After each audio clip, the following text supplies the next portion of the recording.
What's up, friends? Today we are here with a very special project. Today I'm going to be turning this piece of metal into a couple of small spacers for these Boardnamics channel trucks. Now, you guys on the Eastgate channel here have never really seen any kind of CNC work, but as an engineer, I've worked with a lot of these machines in the past, and today I have my very own. Now, just for awareness sake, I personally backed this on Kickstarter all the way back in November on one of the first days that the Kickstarter opened. So I've been waiting for quite a while to get this, and it just arrived about a week ago. I was in the early 500s of backer numbers. If you're not aware of how insanely successful this Kickstarter was, it was well over the 8,000 backer numbers. So I was one of the first ones, and fortunately my unit arrived in great shape, no issues whatsoever. And today we're going to set it up, do a little bit of cam, hopefully machine apart, and at the end of this we'll have a working channel truck. Right now it's floppy because these are supposed to have spacers, and then there's adjustments on the bottom that allow you to tighten the truck up. In any case, I want this to appeal to both communities, so I'm going to go through the steps of how to do Makera Z1 setup from start to finish. I am sort of a noob at doing my own cam and machining in my own workshop, and the Makera software and cam is a little bit different than what I'm used to, but we're going to try and get through it. Hopefully it won't be too bad. I've already sunk quite a bit of time into learning the cam setup, and to be honest, I tried to start with a part that was way too complicated. So today we're literally just going to be making a flat spacer. It's a square with rounded corners and a hole in the center. Now, could you make this without a CNC? Sure, but the point is to use this, and it'll be a nice, consistent part. And once I do it once, it'll be a lot easier to make more of them. And I've got a number of these channel trucks that I need to get rid of. In fact, I believe there's something like 20 pairs of these that I have from Boardnamics that I really don't want to keep myself. So I will be selling these hopefully soon, as soon as I get these spacers made. So let's jump right into it. And actually, I haven't even turned this on for the first time. I've turned on the Cyclone dust collector over here, but I haven't powered on the machine. So let's hop right into it. All right, let's just go over our setup here real quick. It's pretty simple with this machine. You've got the machine itself, and then if you bought it, you have the Cyclone dust collector Lite. Honestly, I think this is totally worth it. For me, I don't have a shop vac here, and this will do the job just fine. To power on the Z1, we're going to go around to the back and hit the switch right there. Pretty simple. I don't think there's anything crazy on this power up sequence, but it'll be cool to see it come to life. Booting up. I don't think it does a homing sequence automatically. I think I'm gonna have to hook up to it. Oh, maybe it does. The first signs of life. Beautiful. I guess it's gonna home the Y-axis first and then maybe the X after that. Nice. I believe it is now ready to receive commands.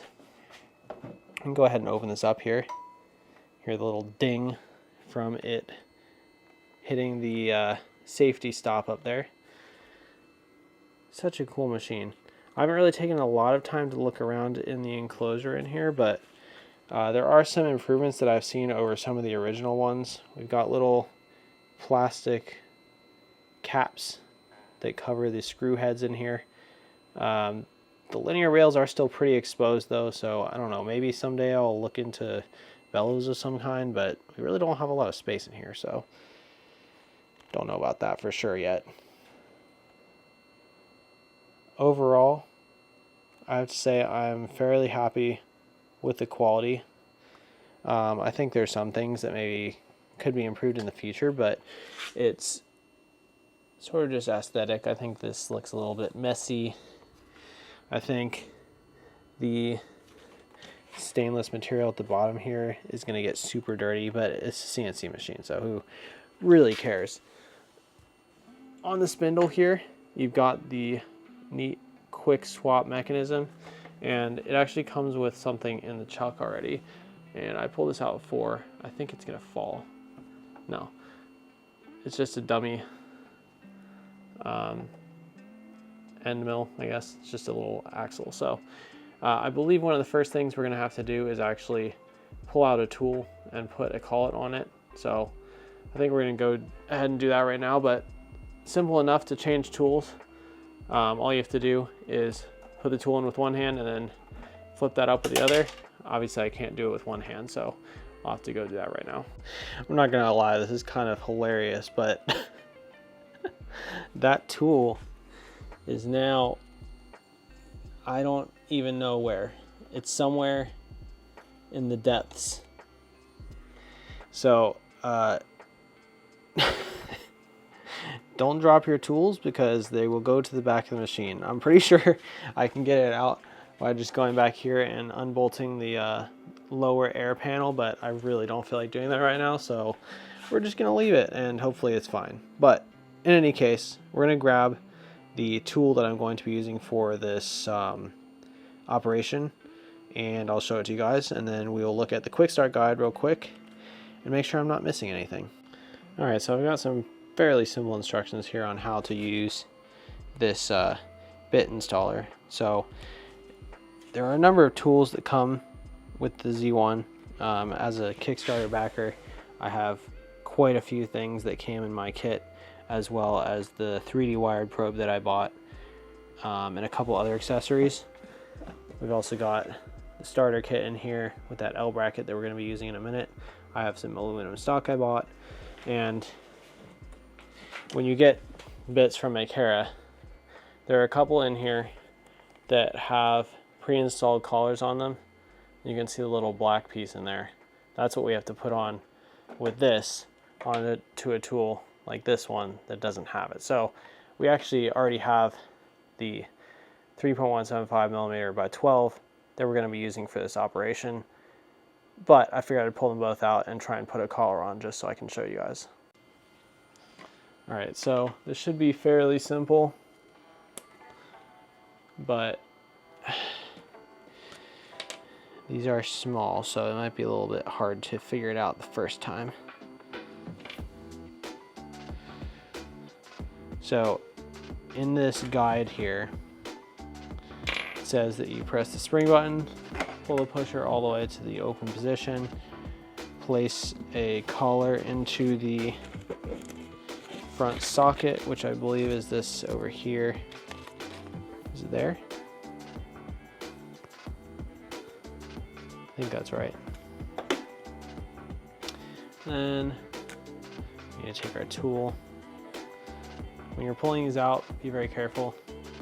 They're sharp, so if you pull it out and slip, you can definitely cut your fingers. But in any case, this is the tool we're going to be using. I believe what we need to do is just slip the front through. Now that it's sort of in there, we can pop this forwards. I believe you're going to see that metal end of that lead screw tap onto there. Yeah. Now that we're aligned, you can go ahead and start screwing it in. Now, I don't know how you're supposed to measure the amount of protrusion besides like guessing and checking, but I assume this is 12 millimeters here. I'll go measure it with my calipers real quick, but that's what we're going to be aiming for. Obviously, as you can see, we have a ways to go.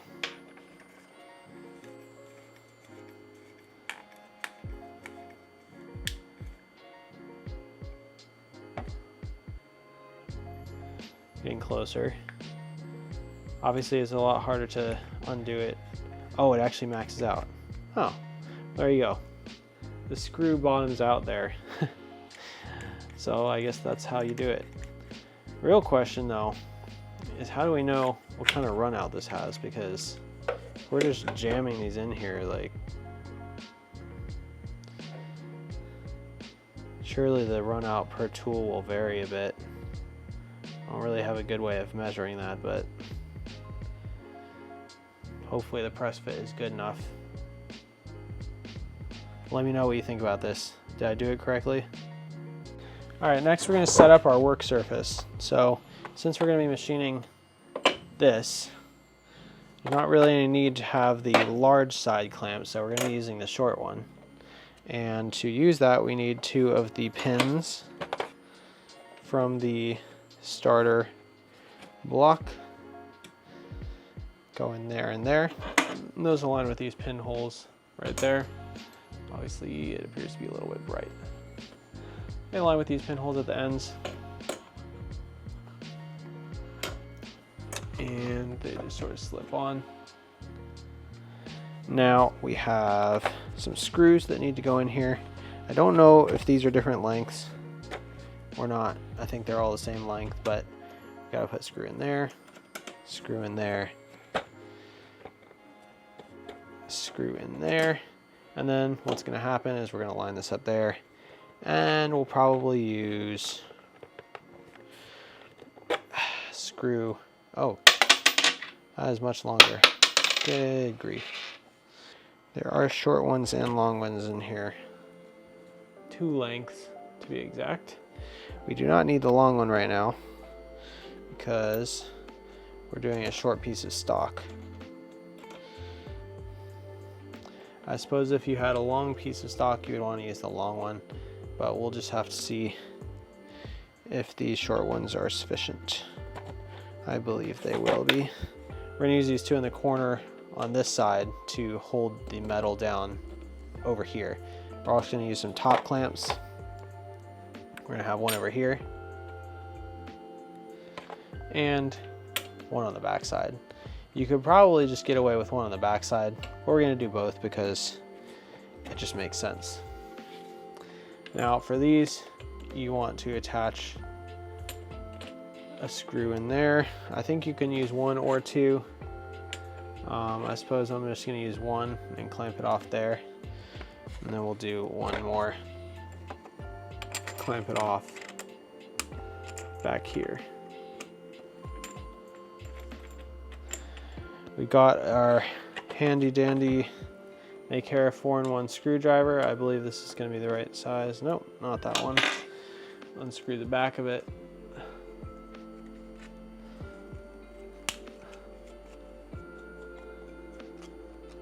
And we got some tools in here. We got a couple different Allen wrench sizes. This one looks like it's going to want to be the maybe 3mm one. Yep. I'm going to tighten these down. Those ones are the working ones, so we're going to leave a little loose right now.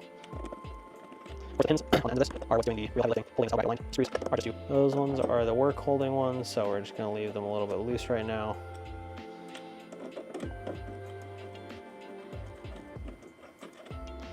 Of course, the pins on the ends of this are what's doing the real heavy lifting, holding this L bracket aligned. The screws are just to keep it tight. Now, our workpiece is sort of loosely in here. I think I want to try and grab a scrap board to put underneath here. And I think a couple of them come in the box with the default material. We've got a 100 by 100 wasteboard here. It's a little bit thicker than I was hoping for, but it'll work. So we'll just have to pull this out real quick and put the wasteboard underneath. Reason we want wasteboard is because when we do a cut all the way through the metal, it's going to, of course, go through to whatever material is underneath. And in this case, they made these default wooden wasteboards so nice that I don't want to cut into it if I don't have to. So we're going to use the sacrificial wasteboard instead.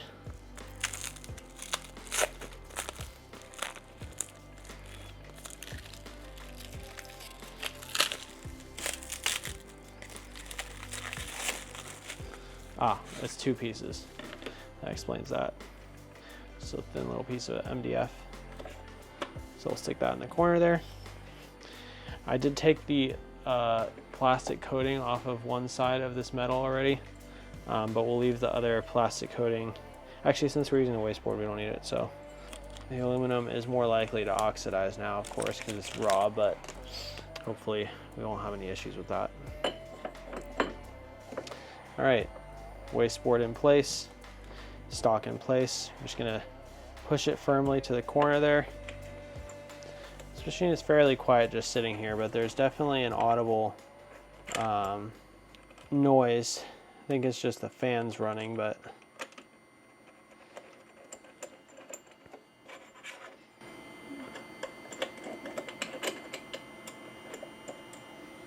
I don't really think there's any hard set rules on how you're supposed to use these top clamps, but obviously they are just aluminum, so don't want to over tighten them.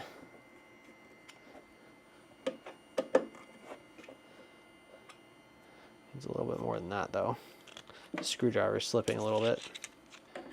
Nice and tight, and we'll do these too. Not too tight because I don't want to gall the metal too much.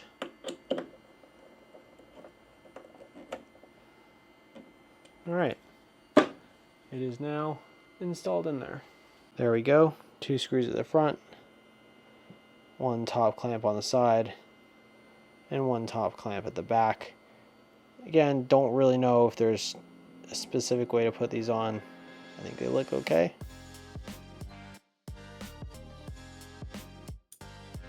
All right, so we've got our file here that I'm planning on machining, and this is by no means advice, but this is how I set it up, and we're just gonna see how it goes. Design is incredibly simple. It's literally just a flat piece of metal with a hole in it and some rounded corners, but this is what I need to make those channel trucks work. So, setup. We have our setup here. We imported all the tools and the machines through the Carvera community tool library. A little bit confusing to get, but I'll put the GitHub link in the description, hopefully. As far as setup goes, we selected the machine as a Carvera 3-axis. Milling, of course, we set our work coordinate system orientation. Z is always going to be vertical, Y is your forward back axis, and X is your left right axis. We set the origin in the bottom left corner. I'm not 100% sure that's where you want it to be. I think we'll be able to tap off there using the 3D probe since we're doing metal. But in any case, pretty simple setup. Stock, it's 100 by 100 by 5mm piece. We have it offset by 6.5mm. I think after seeing the setup, I'm gonna actually do 7 here. 7.0 and 7.0 here. It's going to ask us to rerun it.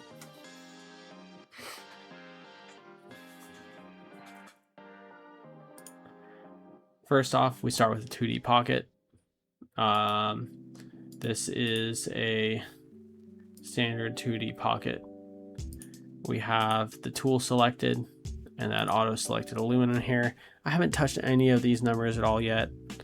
We're just gonna have to see how they go, and if we need to adjust, we will. Hopefully I don't break a tool. We have our chain selected, arrow on the inside to signify that we're cutting out the inside. We have our height set. We're gonna be cutting to -50 thou past the bottom of the part, so theoretically we'll cut into the wasteboard a tiny bit, which is fine. We want it to go all the way through, and that's why we have wasteboard. Passes, this is automatic. I don't need to do anything here because it goes through a helix ramp and goes through the entire part just like that. Step over, we don't need to worry about right now because it's a circular hole, but that should be okay. That's about 50%, I think. And you can simulate each action in Fusion Cam, which is what I'm using here. So we'll just go through this super quick. It's going to helix ramp down in the air a little bit. I could probably set the feed in a little bit lower, but I want to make sure that the speed looks right before it's cutting. And then it's just going to go ahead and cut all the way through. And there you go. You have your first hole in your part. Now, that's not the end of the entire file. It's just going to go through these one at a time. This is a 2D adaptive clear. I selected a square that I sketched on the outside in order to help with the eventual contour cutout. And you can see that here.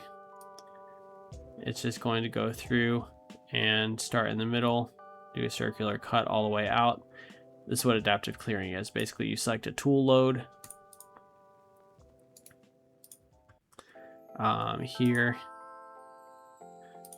Here, optimal load, it's set to 0.635 millimeters. So that's like how much it's going to try and load it up on each of the cuts. So we don't really want to go too high, especially on our first setup. So that's going to clear that out. And then our last operation is just a contour. I did add tabs in here, which you add through the geometry tab. You select your tabs, tab width, tab height, 0.79 millimeters. Honestly, we could probably make them quite a bit thinner, but I want to see how the default tabs work, and then we'll adjust from there. So heights, again, we're going to cut through by 0.05 millimeters. And there you go. That's your full toolpath with the part ready to be chopped out. So I need to figure out how to post this. I believe we just click post, and then we need to save this out to a folder. And then I think in order to do the machine control, I need to get this imported into Makera Studio, but I haven't figured that out yet. All right, so we're just gonna go ahead and post this. We have all three of our operations selected: pocket, adaptive clear, and contour. Gonna name it.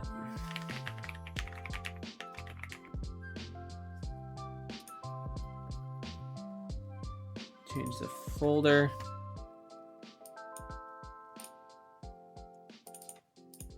Just gonna put it in there for now. Millimeter is important.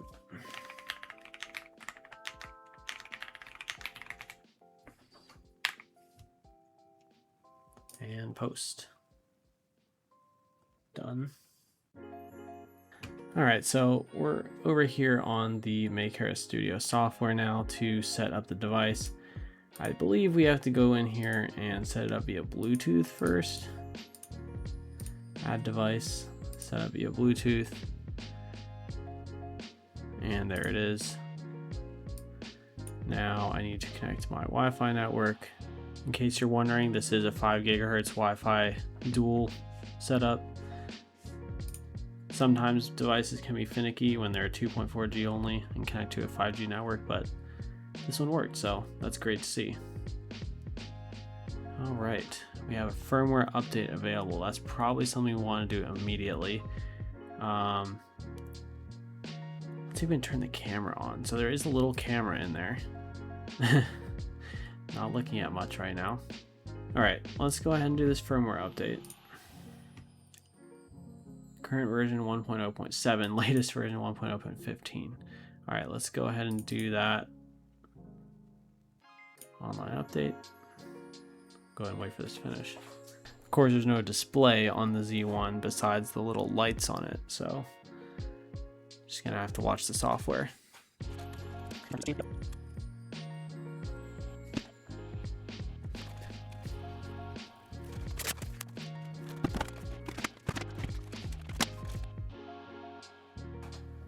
I just heard the machine restart. I think it just pulled the axes off the edge a little bit and homed them again. So now we should theoretically be up to date. 1111. And the camera still works. Yep. I don't know why it's so zoomed in. Oh.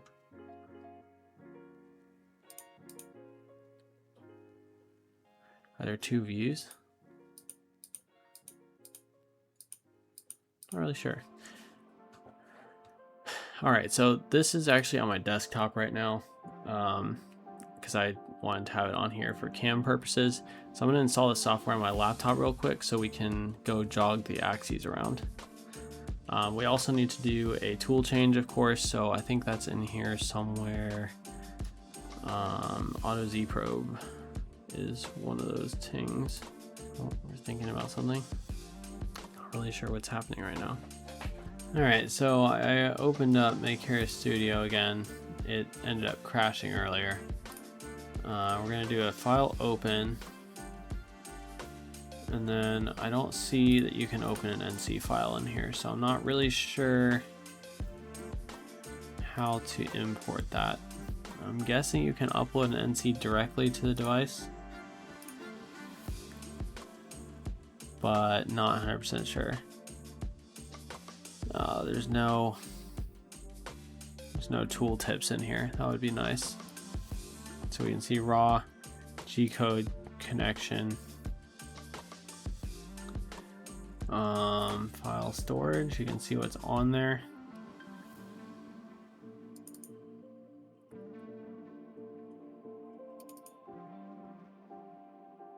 Lots of tests. In any case, not sure how we get a piece of NC in here. However, we also have the raw Makera cam software, so maybe that'll do it. Nope. .cnc. Open file error. All right, so we're back in the Makera cam software. I did export the post out. Now back in here, we can actually go to this open button and we can open our .cnc file. And I did already open it, and you can see here, we can play through it. There's the pocket, there's the adaptive clearing, and then finally the cutout. Now, I will say the G-code looks a little bit square on those cutout corners, which is strange, but I assume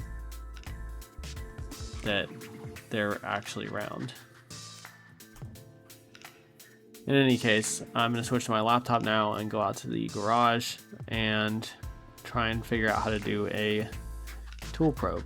All right, so we're out in the garage again. We've got the machine here, and I want to do homing, but first we need to connect the laptop. So we should be able to just connect. Connect failed. Okay, that's good. Why might that be? All right, I managed to fix it by turning the machine off and turning it on again. I assume it was still like stuck connected to my desktop. Now, I did get it connected and it's here. It has an old version of the file though stuck on it. So I tried to click open and the software crashed again. So definitely still in beta. I knew it was in beta, but needs a little bit of work. So I guess we have to close it and restart.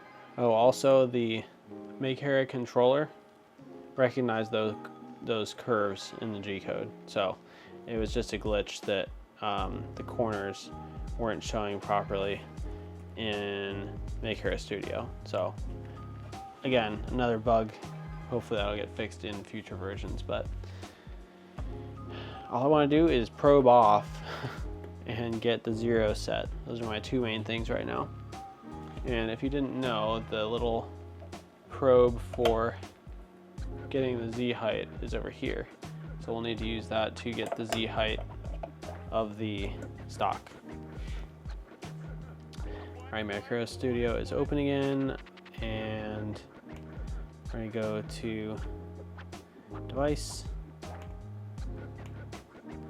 connect, synchronize version, see if we can load the correct file on here.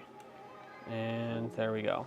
So we can see that it does the center, the adaptive clear, and finally the contour with tabs. Great.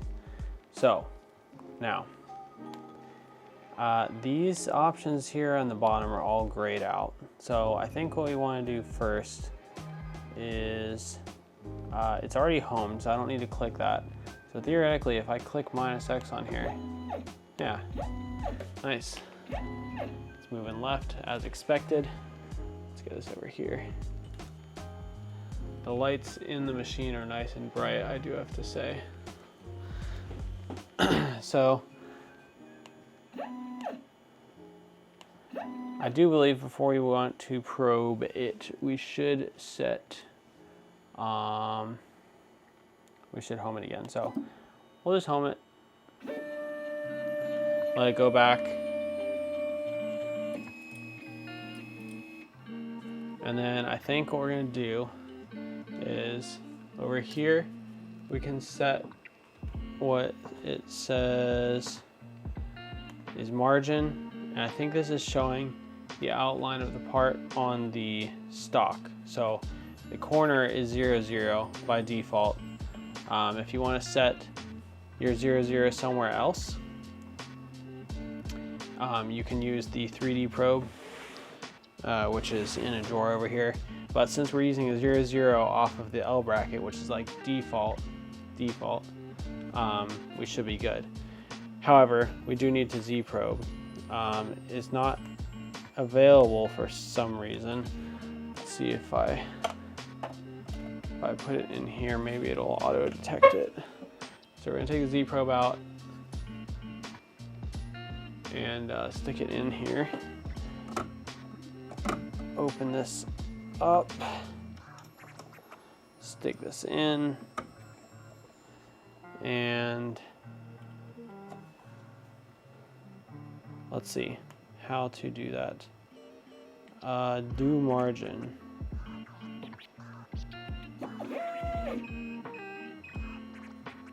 Change to probe. I click do margin. It says change to probe. We already have the probe, so now it's going to use the little laser in the probe, and it's going to go over here to the stock. It just touched off over there, and now it's going to come over here to the stock, and it should draw out the outline of what is going to be machined. So you can see there.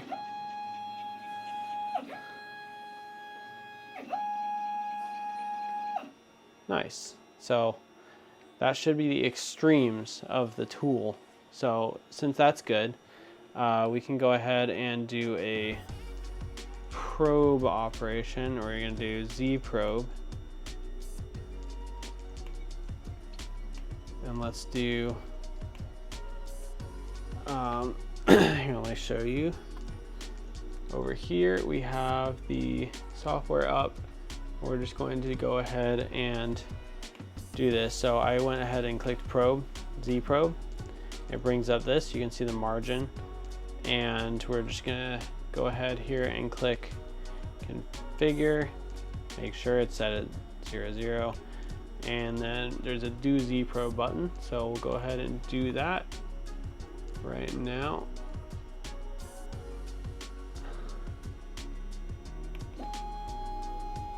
Should come down and touch off.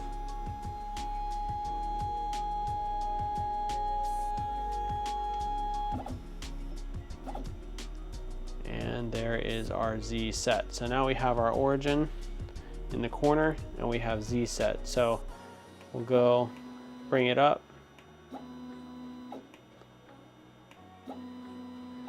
And now we need to go ahead and probe a tool. I need to figure out how to do that. All right, so I just went ahead and homed it again to get stuff ready. I think you actually don't set the tool Z until you get to the actual part. So I've hit start over here to start setting up the actual run, and it goes through, and you can do scan margin, you can do your Z probe auto, and you can also do your auto leveling if you so desire. However, there's nothing about the tool setup. So I think what's going to happen is it's going to do what we just did as part of the tool run, 0 Z probe, and then it's probably going to go back to home. It'll probably flash on the colored lights here, and then I will have to change the tool over to the 3.175 by 12, and then from there it will run. So let's see what happens. I just hit run, and it looks like it's going to do the auto Z probe.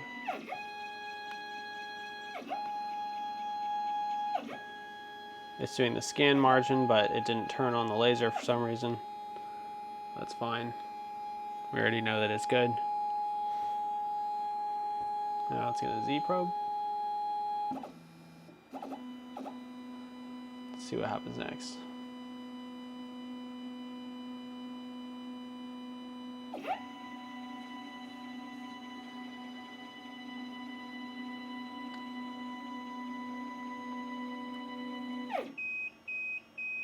All right, please change to tool 1, it says on the screen there. So I'm going to go ahead and pop the Z probe out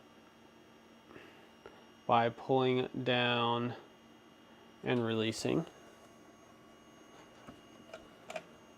Stick that back where it goes, and then we're going to stick tool 1 in.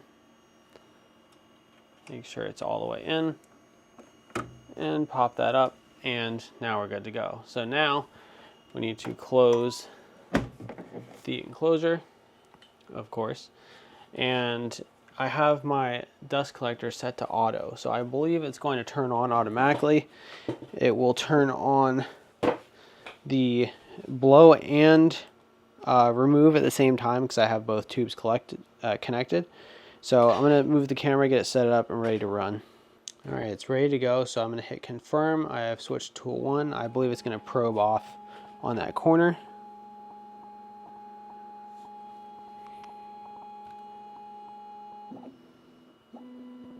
And it has. And now it's probably going to turn the vacuum on.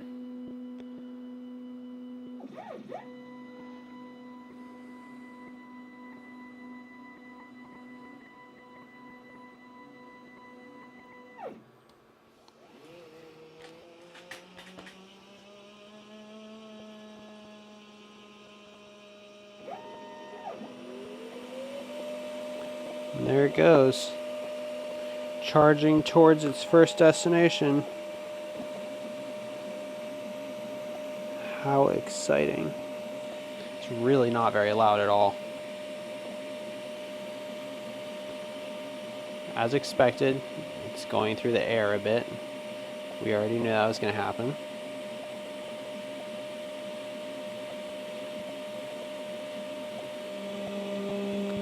And there's our first chips flying. Man, so cool. It's really not that loud at all, honestly.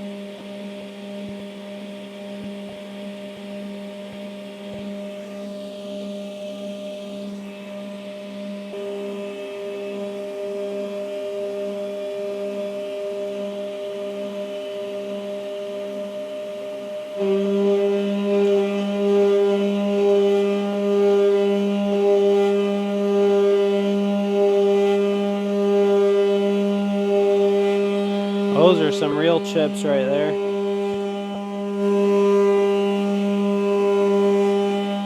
Wish I could see what the spindle load is. It sounds okay though.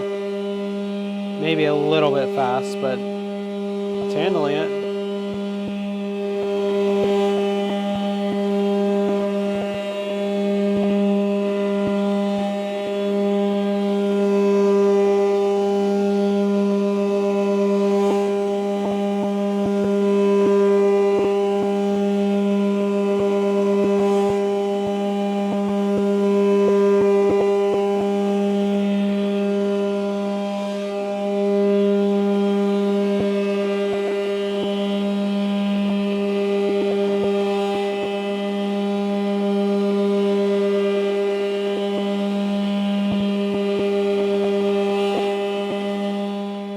Vacuum system is doing a really great job right now with the chip clearing in the work area, And additionally, the chips on the bottom are making it back.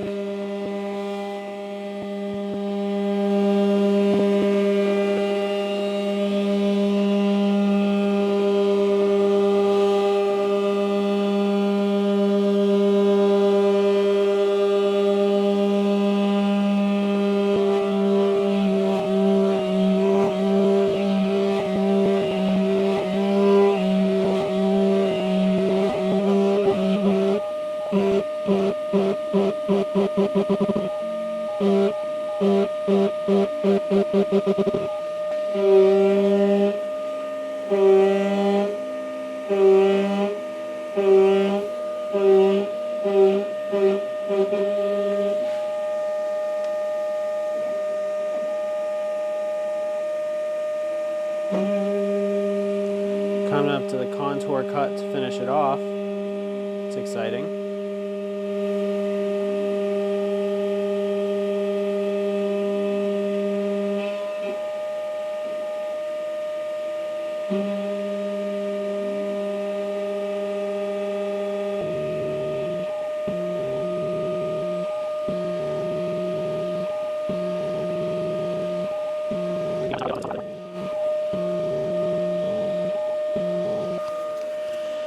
There it is. Now it's going to do a cleaning pass, I think. Just going to use the air.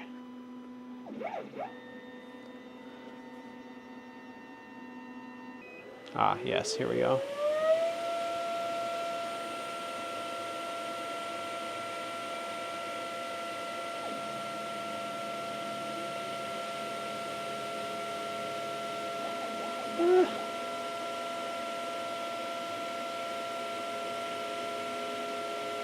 Does a little bit.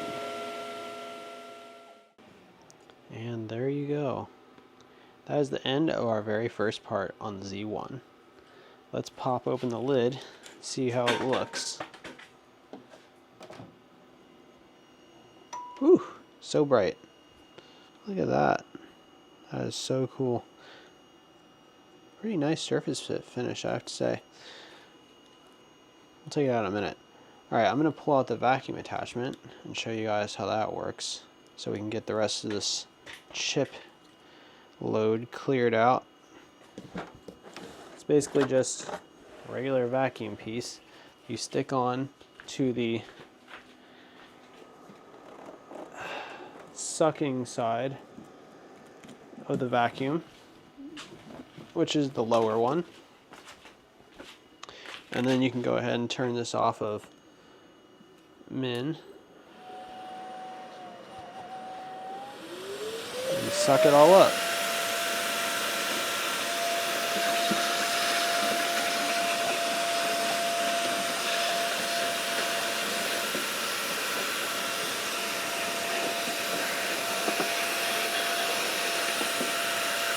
Not the most powerful suction, but it's not bad.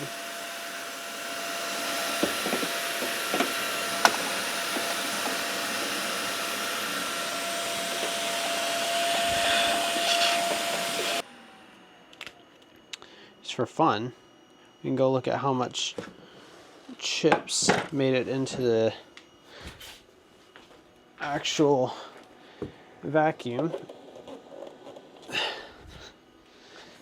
Make sure none of these metal chips get on my laptop. Over here, kind of hard to see, but let's take this.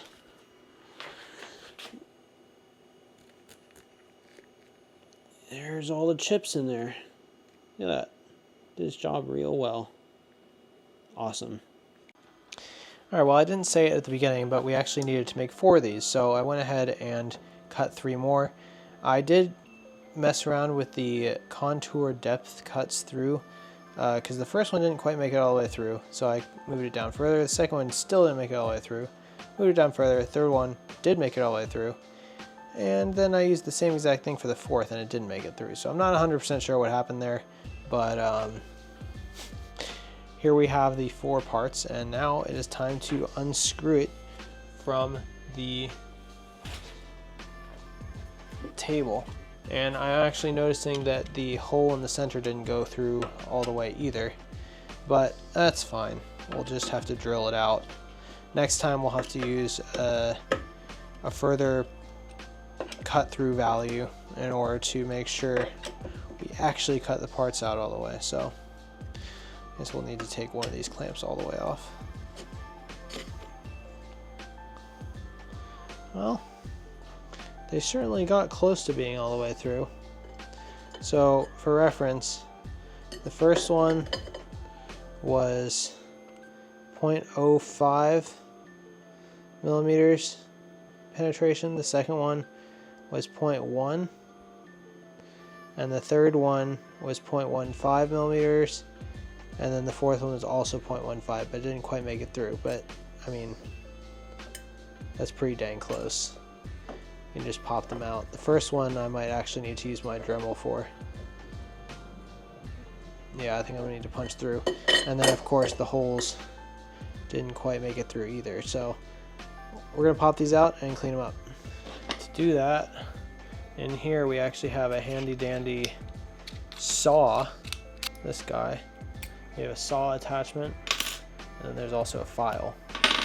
So we'll use the saw for the moment.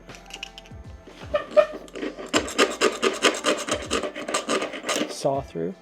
Oh, that's not too bad. I actually do have a vise over here that I can use.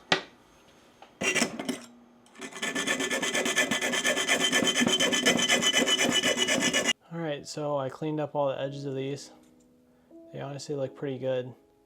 I'll try and get some close-ups of them later, but they're completely functional now except for the hole in the middle. So I need to go drill that out on all of them, but there's our 4 parts that we were trying to make. Pretty cool.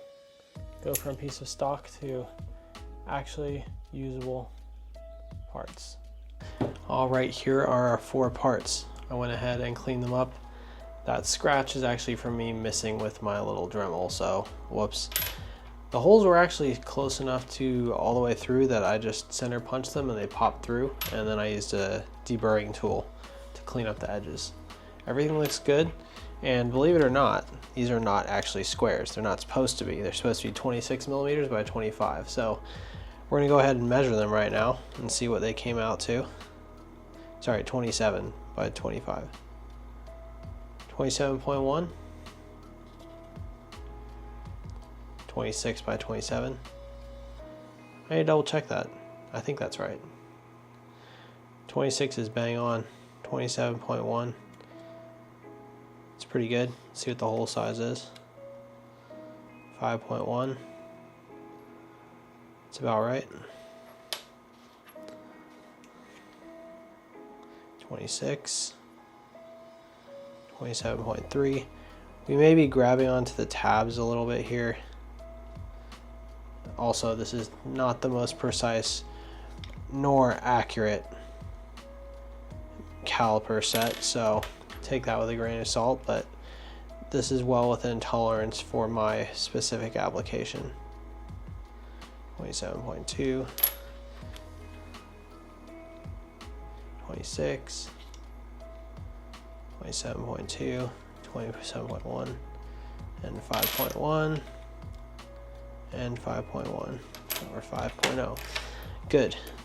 Now, this is the part that they go into, so let's take this apart and put them in. So these actually go in here, and these pins are supposed to fit through them, so I guess we'll find out now if we are right or not. And either the pin is oversized or the hole is undersized, one of the two. So I think we're gonna have to drill the hole out a little bit, which is perfectly fine, but I'm not sure if that's a modeling mistake on my part or a machining mistake. I'll double check the hole size of what it's supposed to be, but guess we gotta drill these out a little. Well, as you can see here, I did open up the screw hole, or the pin hole, to the correct size, which was 2 drill bits bigger, and it was correct in the model. So it was supposed to be 5.3 millimeters. Off the machine it came at 5.1, and we opened it up to about 5.5. So I probably should have made it a little bit bigger, but it is what it is. The main problem though is that the size of this plate is actually too big, which is my fault. I should have measured it before I took the modeling straight to the machine, but this gives us an opportunity to test out the low profile vise. So I'm probably gonna make it another video, but for now we did get 4 parts off the machine. They were pretty close to dimensionally accurate. Machine worked great, and I'm going to go ahead and set up a facing operation for these and just trim a little bit off of the side so that it can fit down into that pocket how it's supposed to. So hopefully you guys enjoyed this video. I thought it was a lot of fun to start learning about the Z1 and try to make some practical parts, which we did, and they will end up being good. We just need to trim the edges a little bit. Well, we are here at the end of this first video with the Makera Z1. Now, this is pretty much the experience I thought I was going to have with it. I knew it was going to be a lot more effort and definitely a lot more new skills to learn, but I sort of underestimated how difficult it would be to actually really get stuff off the machine. Now, the cam part is probably the hardest part for me. I've done a lot of software stuff and a lot of modeling over the years, but understanding the order of cam operations is going to take a little bit of time to get used to, and especially for the more complicated parts that have multiple setups, it does take a lot of time to understand it. So make sure you spend some real time looking up cam tutorials, how to do stuff properly. Now, the feeds and speeds I use for this worked out great. Honestly, I use a lot of the default speeds, but I did change the step overs and cutting depths. In particular, the pocket operation that did most of the cutting was a fairly deep cut. I have the stock here. We went all the way through to the full depth of the cut, which was about half of this 5mm plate. So I think it was about 2.5 millimeters depth of cut.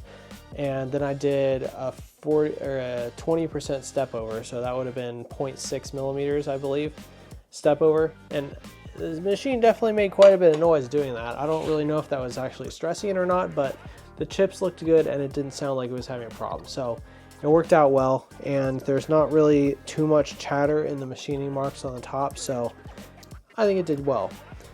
I'm not exactly sure how hard I can push this machine yet, and it's really just going to be a learning process to see how far we can push it without stalling it out or breaking a bit. So definitely going to try and push it a little bit harder on my next project. These were pretty simple, literally just little metal squares, and ironically they aren't even 100% correct, but that's my fault for modeling them wrong. So we'll get those tuned up, and I'm going to make another video actually setting up the low profile vise on here, clamping these in there, and doing facing operations to cut them down to the size that I want.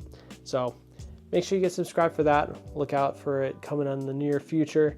And I've got a lot of other projects that I want to do with this. They're just going to take some time to program the cam.